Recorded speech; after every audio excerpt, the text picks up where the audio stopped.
Greetings, fellow Dungeon Delvers, and welcome to Dorans and Dragons, where we work together to come up with Dungeons & Dragons 5th edition builds for your favorite League of Legends champions.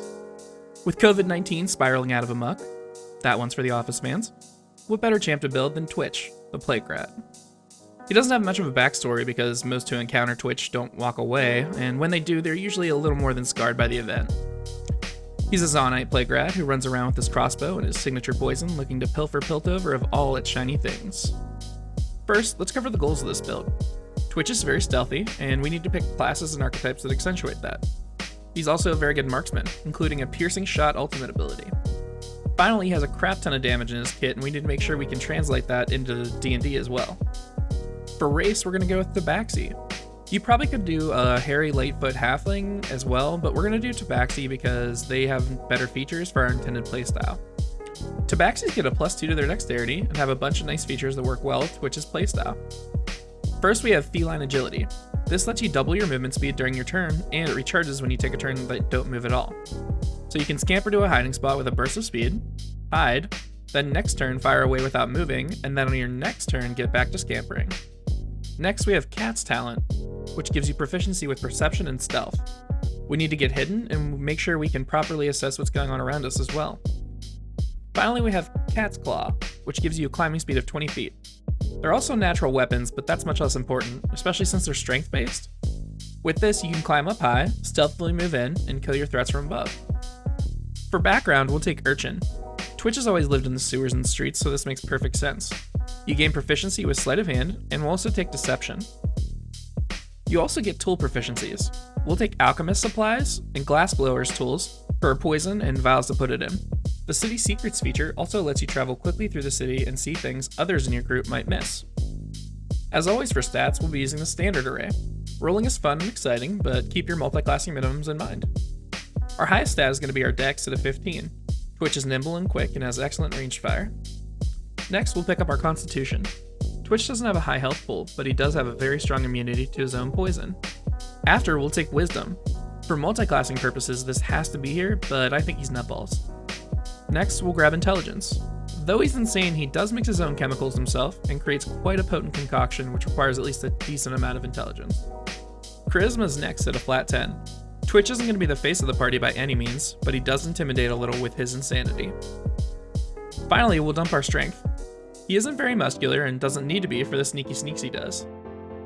The only equipment you need for this build is a heavy crossbow. This will give you exceptional damage, which will really ramp up once we start adding class features to you. Alrighty, let's kick things off with a level in Ranger. Rangers have a D10 hit die and have proficiencies with simple and martial weapons, as well as light and medium armor. You also gain proficiency in 3 skills.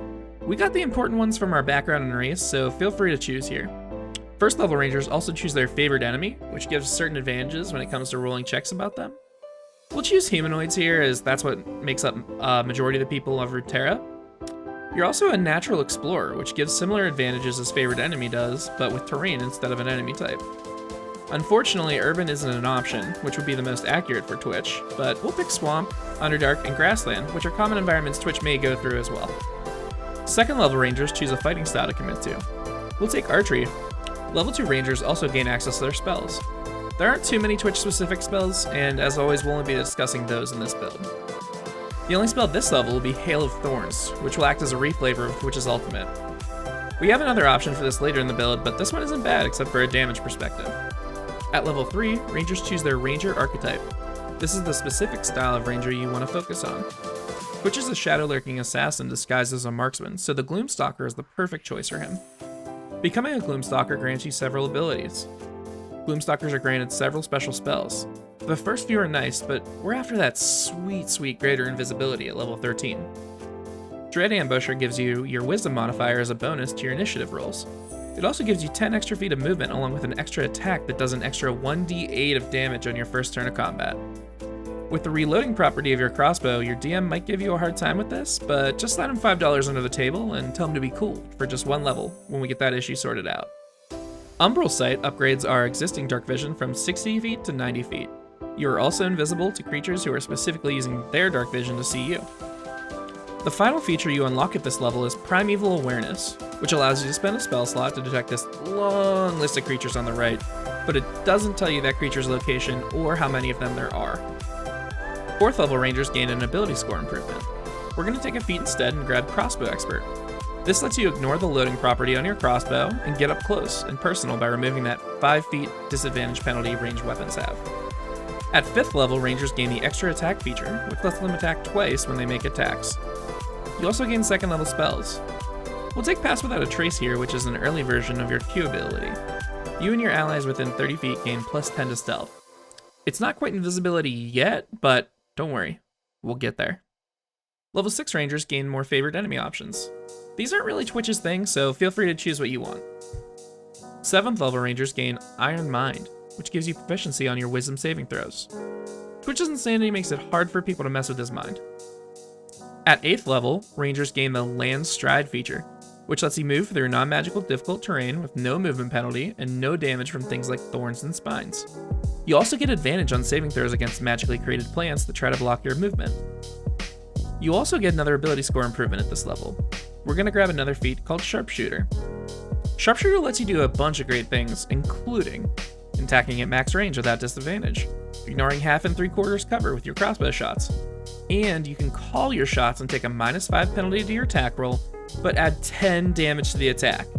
This scales quite nicely with extra things like Dread Ambusher and extra attack, so keep this in mind when you're pumping out damage.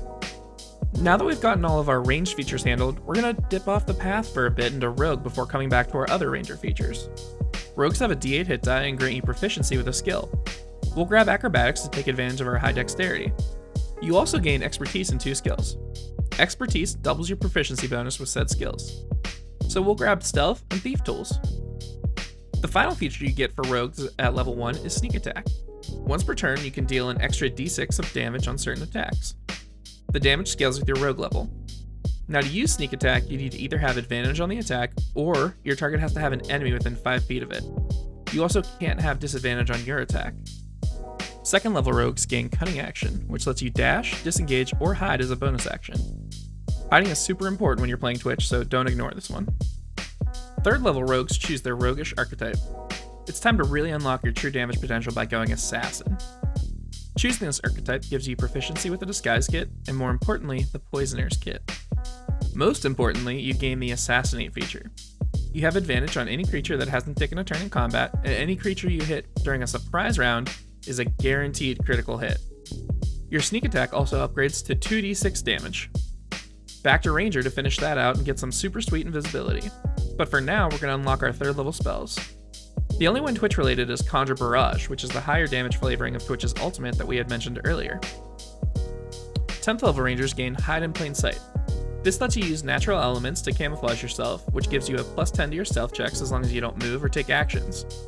If you combine this with an earlier cast Pass Without a Trace, you'll have a plus 20 to your stealth checks. I highly doubt anyone's going to detect you that way. At 11th level, Rangers gain Stalkers Flurry, which lets you take your first misses on your attacks and re-roll them. 12th level Rangers gain their 3rd ability score improvement. We'll put both points into Dexterity here to bump up your damage and stealth abilities. It's time to fully unlock your potential. At 13, you gain Greater Invisibility. This is your Q ability. It lets you sneak in and get your guaranteed crits off thanks to Assassinate. So let's recap your damage real quick, and take in mind this is with a non-magical heavy crossbow. You sneak in with using Greater Invisibility, find your target, and unload. Remember, apply your Sharpshooter at all attacks since they're guaranteed crits. First attack, 2d10 plus 28, and 4d6 in sneak attack damage. Second attack, crits, 2d10 plus 28, Dread Ambusher, 1d10 plus 14 plus 2d8. That's an average of 121 damage with a max of 160. This will drop many enemies instantly and will severely wound any who don't die. Be careful though, once you pull out this maneuver, your DM's going to be quickly adjusting all of his monster's health pools and bumping them up going forward. So we're going to finish this build off by taking the rest of our levels in Rogue. There's a lot of utility between 4 and 7 that we don't want to miss out on. At 4th level, Rogues gain an ability score increase. We have 2 options here. We can either max out our Dex and Wisdom for additional damage and an increase in your spell save DC, or we can gain our W ability by taking the Magic Initiate feat with Druid. You can take the Poison Spray cantrip, as well as Cure Wounds, which you can flavor as the Heal Summoner spell. The choice is yours between the ability score increase and the feat. At 5th level, you gain Uncanny Dodge, which lets you have an attack's damage as a reaction that you can see. 6th level rogues gain expertise and 2 more skills. Feel free to take what you like here. We chose Survival and Perception. Our final level is going to be 7th and Rogue. We scale up our sneak attack damage to 4d6 and gain the Evasion ability. Anytime you make a dexterity save and make the save, you take no damage, and if you fail, you only take half damage. Alright, now that we've completed the build, let's see how we did. First, we'll go over the good. You have tons of damage. Like, tons of damage. Auto-critting on your opener is disgusting. You also have the sneaky sneaks. You can literally turn invisible and stalk your prey before opening up on them with spray and pray. Finally, the rogue levels give you a nice array of defensive abilities. Now the bad. You're pretty squishy. You do have a relatively low health pool and AC. You're also ranged only, so anytime people get into melee range, you're not going to have the best time. Your spell choice is lackluster, but there are some good ones for Twitch. So, what'd you think? Are there changes you'd make to the build? If so, comment below and let us know. I've included a link to this build via D&D Beyond in the description below if you'd like to view the character sheet digitally. If you enjoy this type of content, please like, share, and subscribe, and then leave a comment on which champion you'd like us to take on next. We plan on churning out one League champion build every 2 weeks. Thanks for watching, and hopefully we'll catch you on the Rift, or in the Forgotten Realms.